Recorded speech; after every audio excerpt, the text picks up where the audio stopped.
Social Security, Medicare, reforming these entitlement programs is a big issue on the campaign trail. Republican frontrunner Donald Trump has said he won't touch them. But that's not what House Speaker Paul Ryan thinks should be done.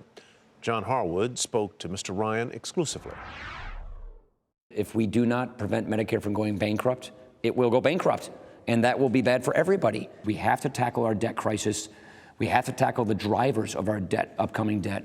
And I hope that whoever our standard bearer is going to be will acknowledge that. But if presidential leadership is the indispensable ingredient for entitlement reform, as everybody's said and has for a long time, doesn't it mean if you nominate and elect a candidate who says don't touch them, it's not going to happen?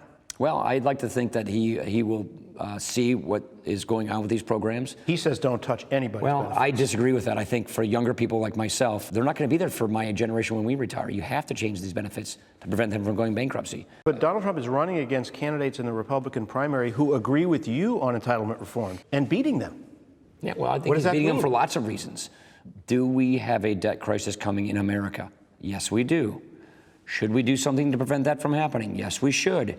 On taxes, your predecessor as Ways and Means Chair, Dave Camp, when he came out with a comprehensive tax reform a few years ago, he adopted as a principle that it was going to be distributionally neutral. It wasn't going to advantage any group over the current system.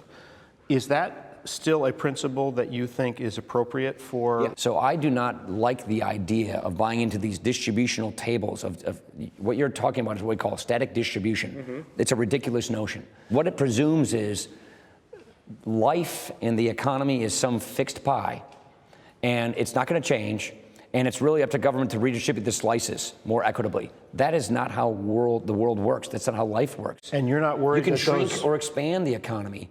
And what we want to maximize is economic growth and upward mobility so that everybody can get a bigger slice of the pie. But you're so not worried that those growth. blue-collar Republican voters who are voting in these primaries right now are going to say, hey, wait a minute, you're taking care of people at the top more than you're taking care of me. Most people don't think John's success comes at my expense or my success comes at your expense. People don't think like that. Bernie Sanders talks about that stuff. That's not who we are.